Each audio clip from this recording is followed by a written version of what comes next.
already amaze gufuckinga up, he has fucked up. Ya fuckinze up. Igisubizo no guceceka. Abanza ceceke. Urabona ari tayari se? Ntago ari tayari, ariko hari ejo burigeze no gukora move nziza. Ajya Uganda atangiza Yago TV show Uganda, sibyo? Ariko ubu ngubu ushobora gusanga zino saga afite hano zishobora kwita zizangiza wa mugati utaranamara n'ukwezi. Avuye gukora iki? Amaze kubaka ikintu kirenze muri Uganda. Ariko nundi mugabo bari bafatanyije w'umunyakanada. Uramugabo ubona content zo mu cyongereza. Yego, uramugabo ni umuhanga. Ariko nyine urumva uramugabo kandi azi Kinyarwanda, azi Kiganda, azi Ikiga, ari kubona muvoma y'ibihari. So niyo mpamvu ndi kuvuga ngo na chilling we yubaka akazi nkuko avuga ngo ni one man stand, sibyo? Areke kureba uburyo, areke nyine kuyagara. Mpamvu byose kuyagara, hari abantu to reactinga mu buryo nyine ese uramutse njyamangaye kugira ngo murebe ko ndebe ikiganiro cy'isaha imwe cyose amangaye nawe mwishyuza yamangaye kugira ngo subscribe ko nayikoze. Ibyo bufashe kuvuga ngo ntago abantu bamukunda afite aba subscribers barenga 600,000. That is insanity. Kumva yuko ngo abantu batakukunda kandi barakoze subscribe, ubwo n'urukundo rwacu rugaragaza. Ese nyine niba umuntu ari kuza kumufasha kumva nagashima gahita bire. Nagushima. Wahita ukorana subscribe ahubwo. Oya, nyine hari n'ibintu ubona ko gati narayikoze nta gahatongira mukunze. Nkundi ibyo akora nta force. Ntago meze nk'ababandi bakunda umuntu bakifite icyo bamuteganya. So navuga ngo ngaba nago bamukunda kandi biganiro byo birebwa. That is insane. Abo babireba bavahe na abroad. You get it? So yungi bivuga ngo nago bamukunda kandi tubona results ke tureba ibintu bifite evidence. Evidence zigaragaza ko yagakunzwe. Arakora ikiganiro kikarebwa. Arakora iki? Ahubwo we nahindure mindset ye. Sibyo? Areke kuba abusive ku bantu. Nimba ari nicyo bamukoreye kitari cyiza. Baganire like man to man.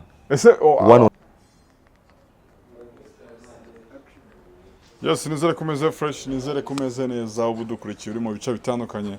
Tugaruka muri stories zitandukanye, nitwa Patrick Identity. Tukumwe n'umujene tujye ko tuganira na mahoro.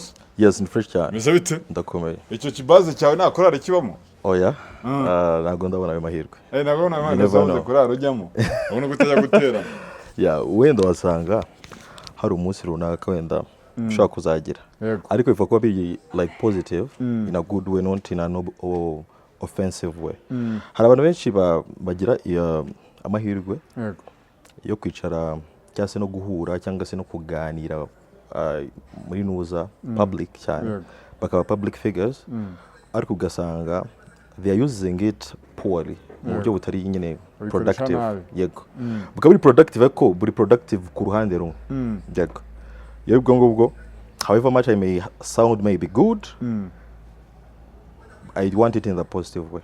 Okay, very sound. Tugaye kaze mu kiganiro. Asante. Witwa ngo iki se? Nzewe nitwa Prince. Nkunda kubwira abantu ngo nawe niba witwa Prince bisobanuye ko dufite amazina asa ariko inkuru zacu z'ubuzima ziratandukanye. Yego. Yawe imeze ite? Yes, my life nkunda kubwira iyo abantu bambajije ngo bro ngo umeze bite, mitamubwira ati kwa kundi. Uzubahe kwa kundi. Ufite ukunzi. You will take that side. Nyine buri muntu wese afite version anzemo. So nago ndi bujye kumusobanurira kuko however much I may tell you that I'm bad love, meze nabi, you're not going to change anything about it. Yego. You get it? No. So nimba tuziranye uzi ngo Prince ni umuntu usari cyane, then yumbaje ngo bro wagwane bitabwira twakundi. Twakundi.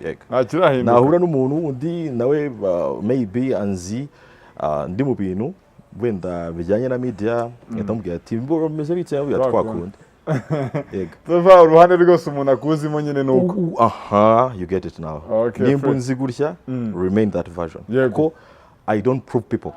Nago nshaka proving umuntu ngo you know what? Ngo man ngo narahindutse cyangwa se unimba nzi ndi umwana mubi ngo nabaye umwana mwiza. Nago obligations zanjye. Okay. Nago se umuntu version ishobora guhinduka. Version yahinduka. Bihora ari kwa kundi. Version irahinduka. Ariko ihinduke mu buryo personally. Yego. Ariko nubikora guprovinga abantu. Sibyo? Uzabikora uzaba provinga ariko uzasanga fend of wowe ku giti cyawe ntacyo uri kunguka. Urugero, njye ndi Umusiramu, proud Muslim. Mu dini ya Kisilamu bakunda kuvuga ngo umuntu wese yakora igikorwa cyiza. Tujya tubona abantu barafasha, ukabona umuntu arasenga, ukabona umuntu akora iki, ariko so as long as ibyo bintu uri kubikora ariko uri kubikora kugira ngo upleasing abantu, rewards zawe uzazikura muri abo bantu.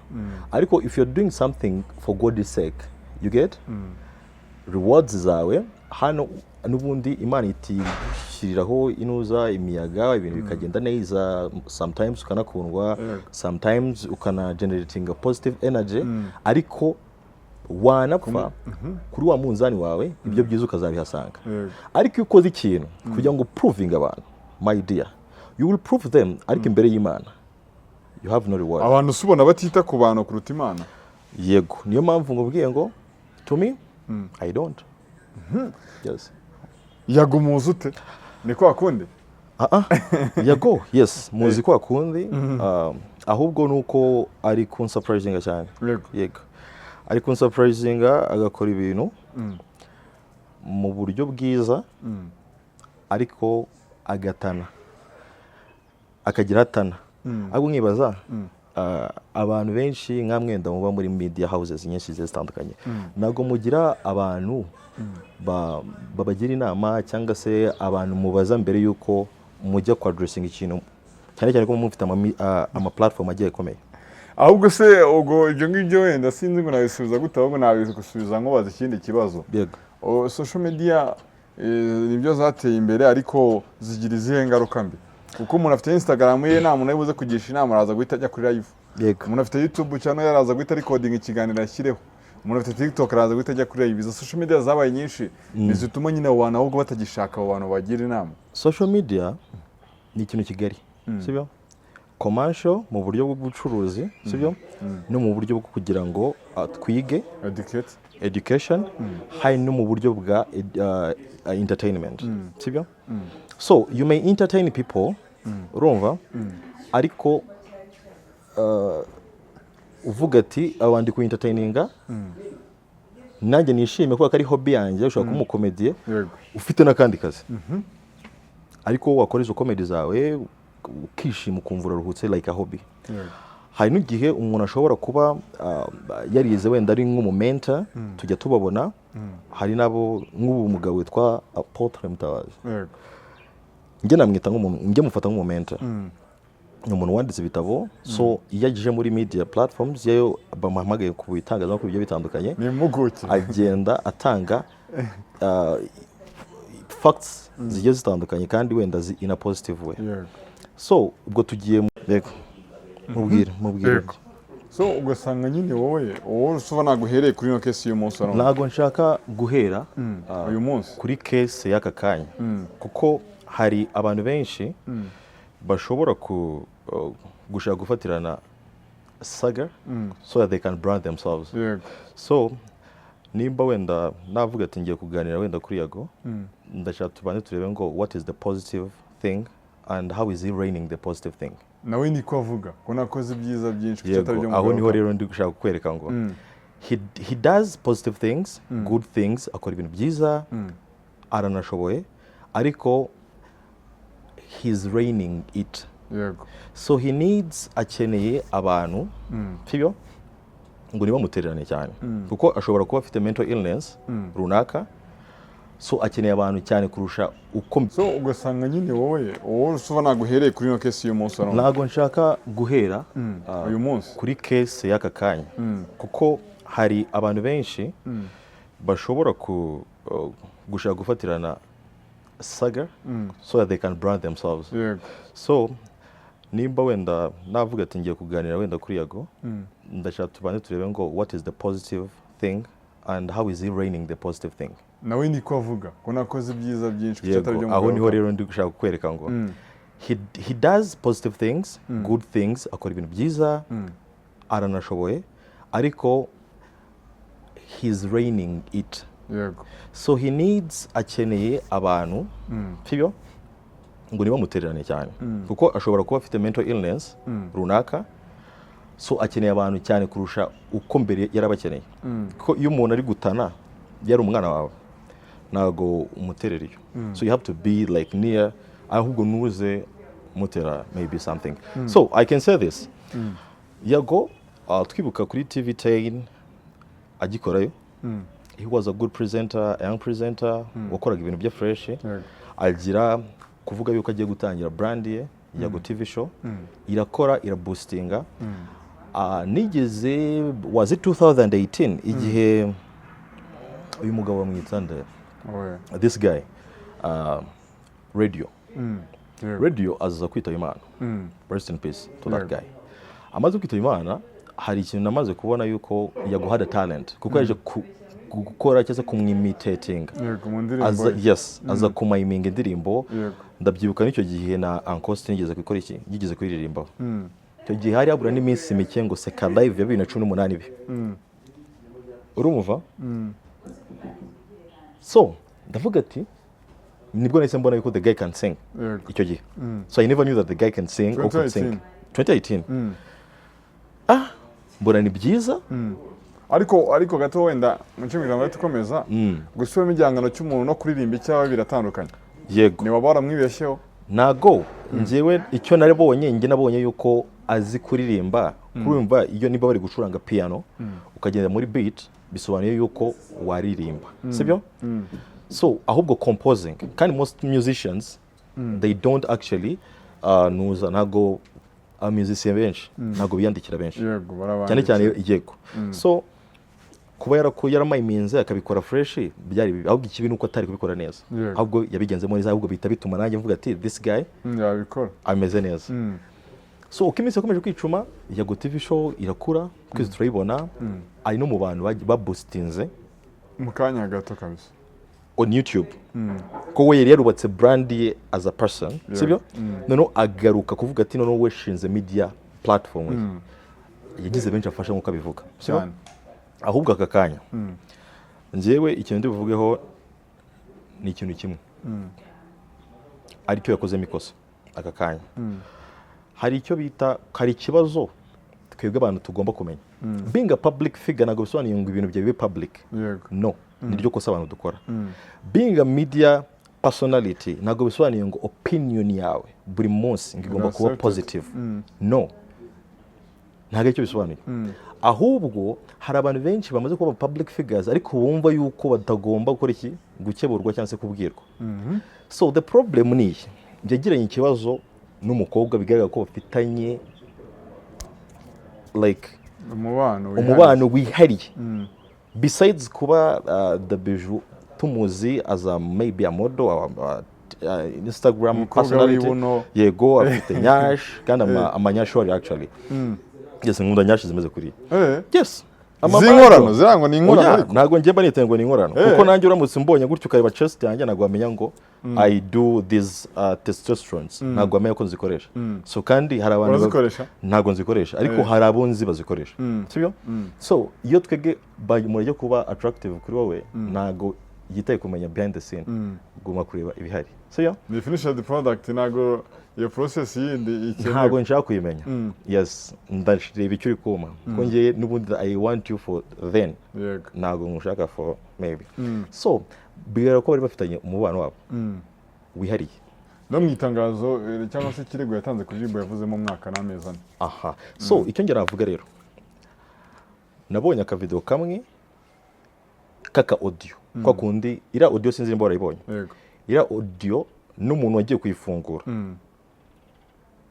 sinibora byitayo ira ni view once cyangwa se listen once yego so far yari recordinze sibyo muri make afite ahashaka kuyigeza ariko nekereza ko wenda ahubwo audio yibwirwa nekereza ko umubano utari ukimeze neza ku buryo atekereza guhita exactly kuko wumvisha amagambo arimo hariya nagara amagambo ari kumutereta it's like ari abusive cyane no an abusive twese turakatira man twese tuzi gukatira abantu ariko nago tugomba kubakatira mu buryo buri abusive yego that is ikindi cya kabiri biriya bintu biri nuza personal rero niba umukobwa arifashe nimba ari nawe wabifashe kuri inuza iriya audio yari detected yari yoherejwe uriya mukobwa personally ntabwo yigeze avuga ngo wenda nganyuze ku wundi ngo mugerewe yari yohereje uriya mukobwa ariko ikosa yakozemo ari naryo nkeka yuko aka kanya njye numva ryasubira inyuma cyangwa se aramutse yifuza ko yakikosora byoroshye cyane kubwira umuntu n'amagambo make I'm sorry n'amagambo abiri I'm sorry njyewe ndasaba imbabazi akabwira abantu twebwe twamwumvishe kubera ikintu ujya kureba urasanga yakoze icyo bita intimidation iterabwoba rishingiye kuri privacy zabo akamubwira ati nudes zawe cyangwa se iki uradiringa n'ubwambure bwawe yego nise ubwambure si nudes yego uradiringa n'ubwambure bwawe bisobanuye iki rero ariko mu intimidatinga akoresheje ibyo ibihe bagiranye nuza gusesengura neza ukibuka mu minsi yashize icyo ni igihugu cyanirwa n'amategeko intimidation ishingiye ku manudes wibuka neza witwa Jihad na Brian they were accused of that bakurwa n'amatelefoni paka bajya gukora amaperereza bavuga ati amaperereza bavuga ati bano bantu kwira izina bafite basigaye bintimidating abantu kubera ibyo babafite cyangwa amakuru bafite abantu bajya gutanga ibirego sibyo babaka amafaranga so uriya we arimeze nk'umuntu uvuze yuko wenda ashobora kuba amakuru yaramutse agiye hanze ashobora kuba ari equivalent kuri nudes z'uriya mukobwa yego wo kumva yuko ariyo ntwaro wenda iyo nudes ihwanye wenda n'amafaranga yamugurije sinitaye ku by'amafaranga ahubwo ngende kwita ngo iyo intimidation ni itari worth it ariko se gatuye urahita ukomeza kuri Yago niba umukurikirana umva umuzi ya kera ubona afite yo cyangwa se ubwo bushake ko yasaba imbabazi kubona ko nyine n'umuntu afite confidence nyine bumva ko n'umuntu nka Melody nta kintu yazamubwira yumva ko nyine yakoze ibintu bye brand yubaka one man stand nta wundi muntu akeneye kubaka YouTube channel na YouTube channel nyinshi we najya kuvuga ngo yubatse on one man stand ari kubeshya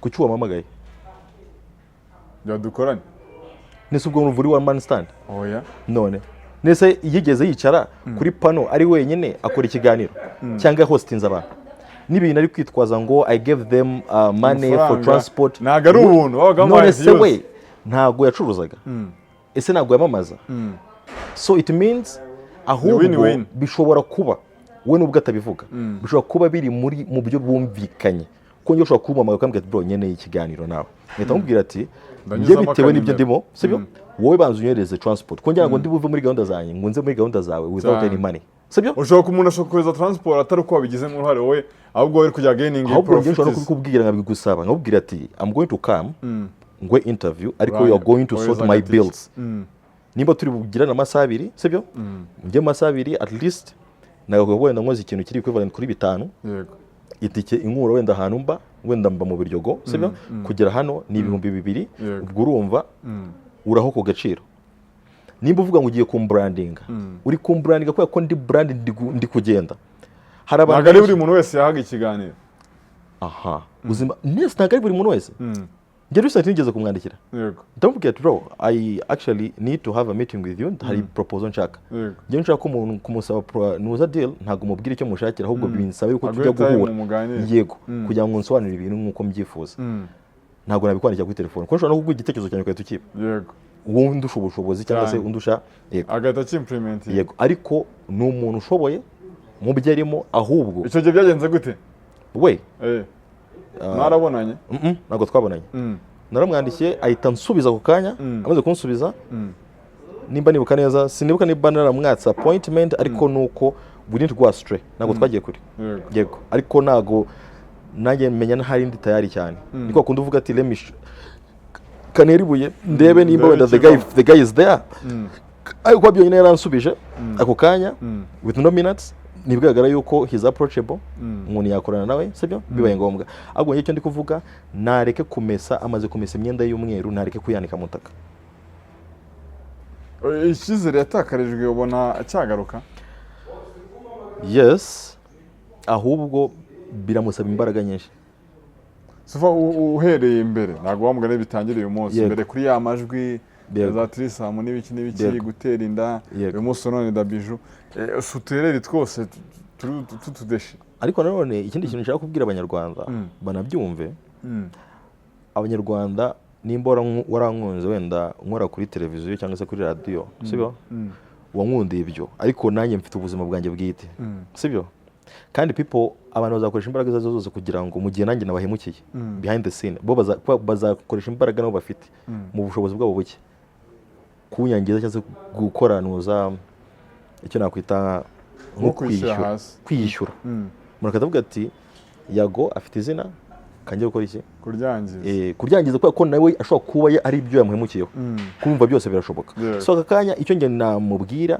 namusaba nk'umuntu sibyo njye mu itangazamakuru muri rusange kuba ndikunda ndifuza yuko bibaye byiza kuri we nagerageze kuzimya ni iki ni uguceceka already yamaze gufuckinga up he has fucked up yafuckinze up igisubizo ni uguceceka abanza aceceke urabona ari tayari se ntabwo ari tayari ariko hari ejo burigeze no gukora move nziza ajya Uganda atangiza Yago TV show Uganda sibyo ariko ubu ngubu ushobora gusanga zino saga afite hano zishobora kwita zizangiza wa mugati utaranamara n'ukwezi avuye gukora iki amaze kubaka ikintu kirenze muri Uganda ariko n'undi mugabo bari bafatanyije w'umunyakanada uramugabo ubona content zo mu cyongereza yego uramugabo ni umuhanga ariko nyine urumva uramugabo kandi azi Kinyarwanda azi Kiganda azi ari kubona muvoma y'ibihari so niyo mpamvu ndi kuvuga ngo na chilling we yubaka akazi nk'uko avuga ngo ni one man stand sibyo areke kureba uburyo areke nyine kuyagara mpamvu byose kuyagara hari abantu to reactinga mu buryo nyine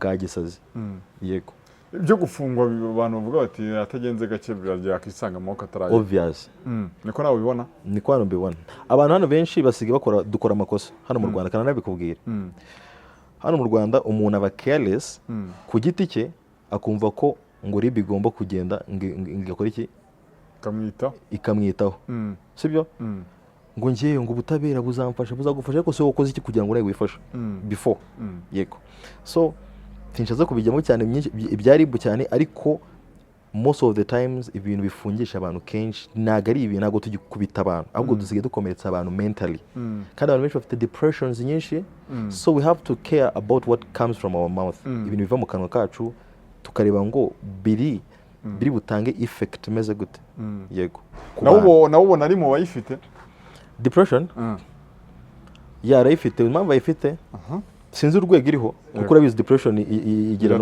irimo stages sinzi stage iriho kuko ntabwo ndamupima ariko navuga yuko iye ari ku exposinga cyane yego ari ku exposinga cyane ari kuduha ibipimo kandi bikagaragaza yuko ntabwo ari kwanaliza sinzi pressure iriho sinzi nyine ikintu kiri kumutera pressure kumva yuko agomba gusubiza every question not every question has to be answered no it is not every question that has to be answered no there are some questions we see or there are some things or actions that come across us over our path ariko umuntu akatavuga no I'm going to chill it ukabireka not because you cannot speak for yourself udashobora kwivugira ahubwo ukabireka kubona yuko nta kintu runaka uri bwungukemo in the end ahubwo twebwe umuntu asigaye avuga ati ngo njyewe ngo ntago mu kiganiro bavuga ngo nzitunyigira mutoke ngo njye ntago wankandamiza ntago wamenyera I have to reply no there are some things that you don't have to react about yego hari bitari ngombwa gusubiza nise njye wowe uramutse umbwiye ngo ndi igicucu ntago ndi buguze kuguprovinga ngo ndi igicucu ko ni nguprovinga ko ndi igicucu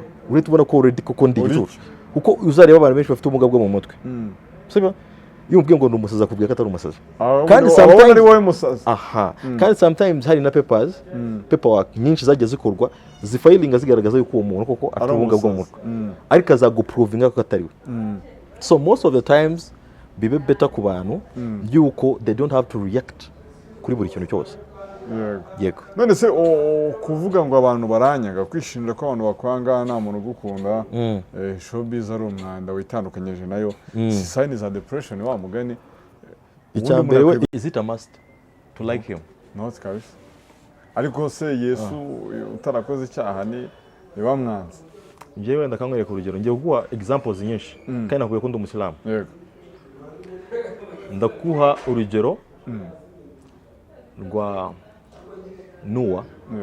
Nuwa yubatse icyo bita ark inkuge yego yubatse ark abwira abantu convert muganduke sibyo ariko people didn't listen sibyo kandi he was a prophet kandi ari kubakorera n'ikintu cyiza avuga ati hari igihe kizagera muri ubwato bugakora iki bukagira muze baranga baranangira that's one he was a prophet of God yari intumwa y'Imana we leave that tujye kuri Jesus was the same person abantu batumvisha for a long period of time kandi yari kubabwira ngo muganduke don't steal. Turebe Mose yaje afite 10 commandments ya manuzi 10 amategeko 10 ariko ni umuntu wakuriye kwa Farao abwira Farao ngo gandukira uw'Imana ntago uri Imana ariko Farao arakomeza aranangira avuga ati you know what, I may be God, I'm God, people have to listen, utabyumvishe gutya na gutya ariko ntago n'ubundi Mose yigeze ahatiriza abantu yabwiye abantu bagomba kumva barumva. So nibigaragaza yuko no one has to be loved nk'ahari itegeko. Tujye kuri tujye kuri Muhammad sallallahu alaihi wasallam, peace be upon him. Nawe byari uko nguko urabyumva, people didn't like him kandi yaje avubwira nawe abantu ngo don't do bad, don't do evil, mufashanye mwumve, like be near to each other. Nkuko mubwiye ngo aka kanya Yago nk'umuntu akeneye abantu bamuba hafi, not to come to offense him ngo abe offensive kuri we, ahubwo nuko ashobora kutabi welcoming. Abo bantu kuvuga ko mu hafi ahubwo bamubaye hafi cyangwa se byarangiye n'undi baramuteranya ko wavuga ko yahaye ibiganiro harimo bamwimye amakorabo.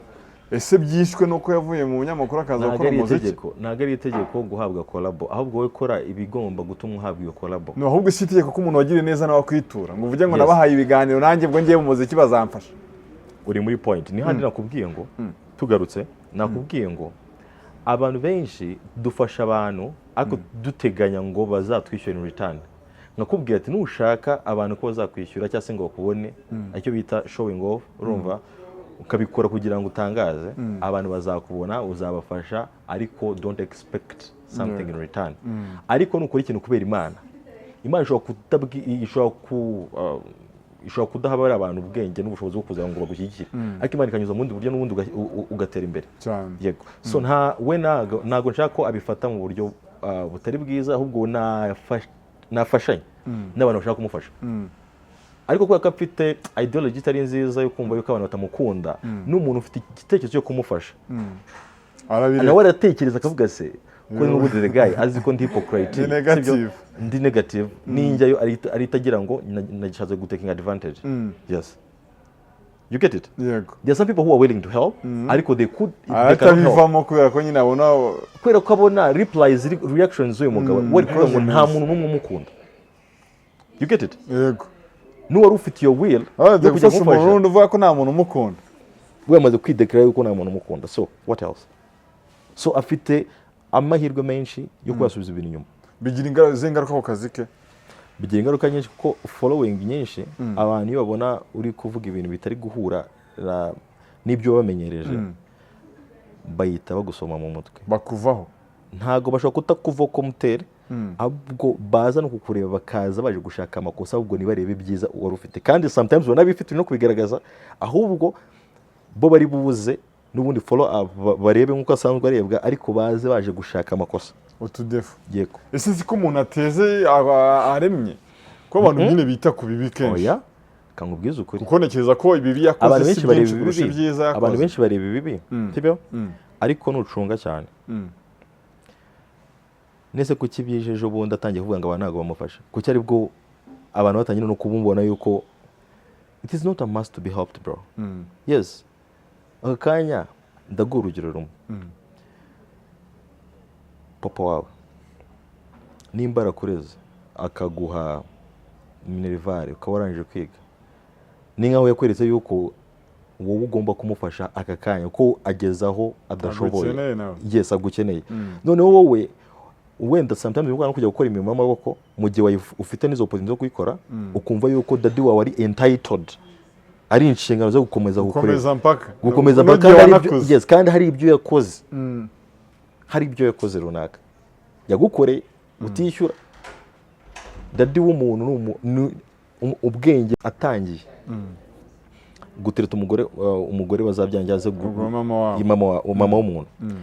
Yibaza icyo gihe cyose abatekereza ngo nzabyara nzatunga, ukavukira azabaha bills zose akazishyura. Rero it is insanity gutekereza yuko uwo muntu wose ugiye gutekereza icyo gihe cyose cya 25 years utekereza yuko ugomba kumushyiraho icyaha ngo ntago uyu munsi ngo yamaye ibiryo we wakoze iki kugira ngo ubibone, ntago mwogereje imodoka. So Yago afite ibintu byinshi biri productive yagiye adukorera nk'abantu, ariko aka kanya ntabwo twe dushaka demanding ahubwo twe nitubona bikwiye ntabwo we yakishyuje neza yagiriye abantu ese uramutse njyamangaye kugira ngo murebe ko ndebe ikiganiro cy'isaha imwe cyose amangahe nawe mwishyuza yamayangaye kugira ngo subscribe ko nayikoze ibyo bufashe kuvuga ngo ntago abantu bamukunda afite aba subscribers barenga 600,000 that is insanity kumva yuko ngo abantu batagukunda kandi barakoze subscribe ubwo n'urukundo rwacu rugaragaza ase nyine niba umuntu ari kuza kumufasha kumva nagashima gahita bire nagushima wahita ukora ni subscribe ahubwo oya nyine hari n'ibintu ubona ko gati narayikoze nta gahato ngira mukunze nkundi ibyo akora nta force ntago meze nk'abandi bakunda umuntu bakifite icyo bamuteganya so navuga ngo ntago bamukunda kandi ibiganiro byo birebwa that is insanity abo babireba bavahe na abroad you get it so ibintu bivuga ngo ntago bamukunda kandi tubona results twe tureba ibintu bifite evidence zigaragaza ko yagakunzwe arakora ikiganiro kikarebwa arakora iki ahubwo we nahindure mindset ye sibyo areke kuba abusive ku bantu nimba ari nicyo bamukoreye kitari cyiza baganire like man to man one on one baganire apana kubizana muri media ngavanga akazi n'ubuzima bwe bwite ariko wa mugani unamukuru kibona ko ni ibintu biri personal nta hantu bihuriye n'abantu bo hanze obvious ni ibibazo ufitanye nyine n'abantu wenda wakitamo muri showbiz ariko si rusange ndumva kandi most of the times wenda sinzi icyo bita stunt urakize yego sinzi mwe bari gucreate stunt kugira ngo wenda indirimbo ze zirebwe I don't know cyangwa se ndashaka ko gutwika I don't know uko ari ama stunt menshi yarabihakanye ko tajya zikora kankwereke hari umugabo muri Uganda bamwita Lil Pazo yego yaririmbye Enkudi I will not explain what Enkudi is in Kinyarwanda but Enkudi is ni slang yego iri viral muri ariya indirimbo wayisohoye mu kwa 12 gutyo last year mu kwa 12 n'ubu ngubu akanye iri guhitinga ibyo no uko bagiye no gukora iki bagiye no gukora apana remix bagiye gukora festival Enkudi festival in Luga yes viral cyane no hari undi mugore witwa Aileen Intari umaze wahitinze nawe ariko wari umaze igihe atari gukora uribiza ukuntu abagore bameze ari byenda ushobora kuba wenda twise ibintu nk'ibyo icyo bakoze ba creating the stunt Lil Pazo ko wakunzwe afite following nyinshi kuri TikTok kuri YouTube mu media platforms agiye atanga ku televiziyo na radio Lil Pazo aravuga ati nje nkunda Aileen Intari yamama mahirwe basi nkanamuhobera ubu Aileen Intari yamaze kuba verified kuri TikTok kumuhobera byonye nyine kumuvuga kubera ko Lil Pazo we ameze neza afite electricity afite yagize platform nziza ayikoresha neza sibyo maze kwikoresha neza aka kanya ashobora no kugutuma wo boosting ukazamuka so ba creating a stand ariko stand is productive apana creating a stand yes creating a stand uvuga ngo abantu barakwanga kandi the problem abantu benshi dufite people think that mwebwe twumva ntago ngo nago dutekereza we see twe tureba numbers ufite numbers ziri kwigaragaza ibiganiro byawe biri kurebwa wanyuze ugatanya ukabeshya abantu ngo bidon wenda wiyabo ariko ose wewe wareba ikiganiro ukagisubiramo wene indirimbo umuntu ayisubiramo akayireba bwa kabiri wareba ikiganiro cyose mu kagisubiramo oya wa ureba mu cyo tumvisha bisobanuye ngo abantu bareba rimwe nimba cyagize ikiganiro cyagize views ibihumbi 100 bro those are yes no nkanigi wabasanga abantu bafite smart TVs mu rugo bicyari nkuko ubona hano cloud tumeze bakicara bakareba ikiganiro cyawe message zawe bakazibona ukavuga ngo ntabwo bagukunda bro ariko ndakiza ko ari ishyari avuga riri muri showbiz na hani ishyari ritaba so as long as utari wowe udashaka kuba wowe cyangwa se uri driven by ibi byose ibintu bigenda yego binyamugiye biki my dear uzahora utekereza ko abantu bagufitiye ishyari you work umuntu niki Shuri kumva wamagane waragiriye abantu neza ariko ndaba bamwe wenda muwagira neza ariko sinekireza ko umuntu yavuga ngo yagiriye abantu neza muri uwo murongo kuko nekireza ko niba uhaye umuntu ikiganiro araguha views nazo views zirakwinjiriza mu buryo bumwe cyangwa ubundi cyangwa se niba umuhaye niyo miliyoni imwe wenda murayigabana cyangwa se hari n'izindi ebyiri ubitse nk'ibivugwa so sinekireza ko umuntu yavuga ngo baguhaye miliyoni imwe itero yose ayiguhe nekireza ko yaba ari twa tuntu turi created wagiye uvuga nekireza ko nawe yungukiye mu buryo bumwe cyangwa se no mu misigiti nari amafaranga ujya ubona dutanga ya zaka bro shehe agomba gukuramo kubera ko nimba aje imbere yawe sibyo agomba gukuramo amafaranga y'isabune afite aho atuye nta mafaranga wamuhaye kugira ngo aza kwigishe yarize mama we yamwishyuye minerivare agomba kwihemba agomba no kugira portions bafite uburyo babibaramo hakagira portions zo kubahemba bakagira na portions zo gusotinga mosque bills cyangwa se church bills so gutekereza yuko wowe ugomba kubona miliyoni ukumva ko yose yakujyaho I don't buy the idea. Sufa kuvuga ko yagiriye abantu neza niba mwituni neza rero nekeza ko ahubwo abantu yayigiriye bo bazi reality twe tutazi. Icyo kibazo maze kukimbaza kenshi ariko ngenda ndashaka abantu badukurikirana babyumve. Numbers ziri kwigaragaza. Abantu batamukunda kandi numbers zihari kuri Instagram afite TikTok ifite ibihumbi ifite abantu 28 byano bamukurikirana kuri TikTok nta muntu numwe following. Yes. Njama TikTok bro. I see nge nkora nuza ndareba. Bruce Melody afite 260 na. By'abantu bamukujya kuri TikTok ariko afite abantu 73 a following. We nta n'umuntu following. Agenda gabanya imani nuza. You get it? We nta muntu umwe following anyiza akavuga ati ngo abanagwa mukunda. Are you serious? You get it? So ajye kubeshya abantu badakurikirana numbers ariko nkanjye ukurikirana numbers. My dear, ntago ngiye yanshurika. Ariko wahise igeze nekeza ko imibare atari reference nziza. Hari ibigurwa. Ibigurwa we nagagura. Nagagura. Kuko iyo ngiye kureba ariko babizi ko bihari. Yego. Iyo ngiye kureba, iyo ngiye ndi kureba ngo ibintu biragurwa. Ndajya muri comment section mugura n'amakomantere. Hari zigurwa. Komantere? Na like. Wenda likes ndabyumva. Komantere zanditse mu Kinyarwanda. Usaba izo mu Kinyarwanda zirahenda ariko nabyo bibaho ko zigurwa. Comments z'abantu. Ngiye ndi gukurikira comment. Cyane cyane wenda kuri TikTok. Ninjira muri profile y'umuntu. Nkabona uwo muntu n'ubundi yapostinze aka video. Ari active. So urumva yamuhaye amafaranga ariko maybe yamuhaye amafaranga kurana. Nta n'umwe following. We nta muntu umwe following. Anyira akavuga ngo bamukunda. Ajye kubeshya abandi bro. You get it? One man stand Garcia. Aringa gubona. Ariko urumva ko abantu babeshywa cyane. Abantu babeshywa cyane kubera ko umuturage wibereye hanga mu cyaro za Nyabyondo ashobora kubona wenda iyo live yagahita mva mugani jama nagabano mu live yakoze ariko kudisinga this guy ariko kudisinga Bruce Melody na Decat yarafite abantu 1300 Anyiza kubona abantu bamukunda bagiye no kureba ibintu bye. Do you know how many things we have to do? Wibuke ko wigeze kuvuga ukuntu hari igihe abantu baza bahuruye bataruko nakweretse yuko none se kankubaze ama live menshi hazamo amafaranga sibyo urumva ese nahuruye basi ariko nagusupportinze azajyeho abura umuntu umwe urebe ko azivugisha urebe zira vibe comment ko zifunga baba bakeneye oya uzima baba zifunga ari afraid of what may come in time to come.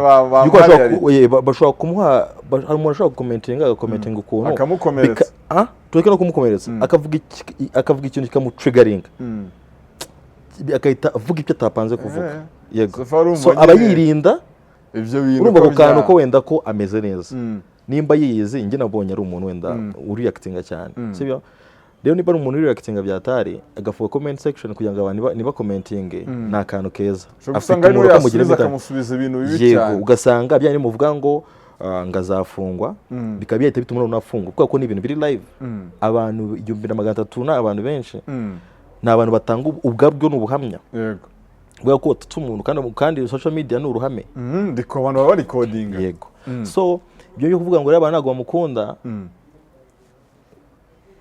ibyo bintu abireke yego ahubwo wakora akazi nkuko yabwiye bagenzi ngo bakora akazi buri wese akora akazi ariko niba ari stunt ngenda bara mu buryo bubiri dabiju uyu nguyu nayago wenda dusoza ko byaba nibirebe tuzaramenya ibyo ari byo ibintu byageze muri RIB wenda bazabaho kwitaba akabazwe n'ibiki n'icyo akaza wanze n'andi makuru ariko niyo abantu bakundana na cyane cyane ko bagiye babica ku bandi nago dukundana finally bikarangira bakonfirmye ko bakundanye ariko bikarangira nabi birakwiye hari akantu kamwe uramukobwa yavuze aravuga ati ngo wowe yaramubwira sinzi ikibazo yagwamubajije kuri nuza like maybe 1 month ago 2 months I don't remember but bari bafitanye interview gutya yago provoking umukobwa amubwira ngo vugisha ukuri turi kuri kamera umukobwa yita atambika amagambo avuga ati wowe wagiye ukora byinshi nigeze kumva ngo nateye inda ibyo byonyine ni ibigaragaza yuko they were in love ariko harimo agatotsi urabyumva ariko bitewe maybe n'ibintu batumvikanye nk'abantu sibyo n'utudefo tumwe wenda umukobwa azi cyane cyane ko baziranye yego akaribyo bituma wenda umukobwa avuga ngo amanoid narakurakariye cyangwa se ntabwo bimeze neza ariko bigaragara ko baziranye ahubwo twe dusaba Imana ibafashe bagire guhuza urumva bahuze baganira ibintu bizima bakora akazi sibyo bafite akazi bose keza bari kubominga mu buryo bumeze fresh urumva ahubwo icyo nababwira niba bategura no gukora amastunt yabo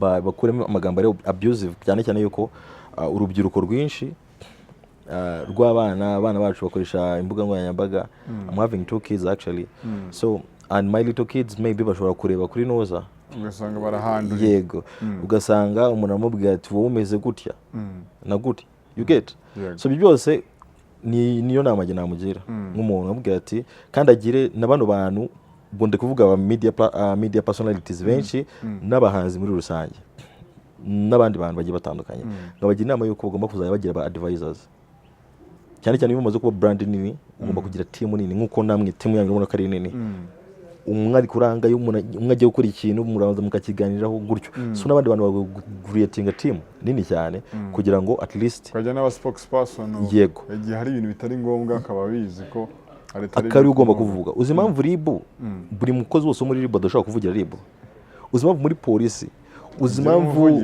yes bagira umuvugizi ni ukubera iki hari igihe umuntu ashobora kuvuga ashingiye ku marangamutima ye akava mu buryo buri professional yego okay thank you so much wakoze kutuganiriza ndibaza ko n'ubutaha twongera tukaganira sinzi nta kintu ubwira abantu twisoreza so njye ndashaka kubwira abantu bajya batandukanye yuko njye nitwa Prince cyaka mbivuge gutya I'm Prince Ozil by names and whoever is Prince Ozil too that means we're having the same names but our life stories our chances totally differ that means yes kama kawa it means Jomana niliamua there is something I decided I had these guys of Kenyan guys wanasemaga kama kawaida so kwa kundi ni kama kawaida so that's why I usually use my intro yanjye avuga ati I'm Prince Ozil yes I'm Prince Ozil by names and whoever is Prince Ozil too that means we're having the same names but our life stories our chances totally differ kama kawa kirigute thank you so much wakoze kutuganiriza abantu bakoze kudukurikira reka dusubire mu biganiro byacu bitaha hasta la vista.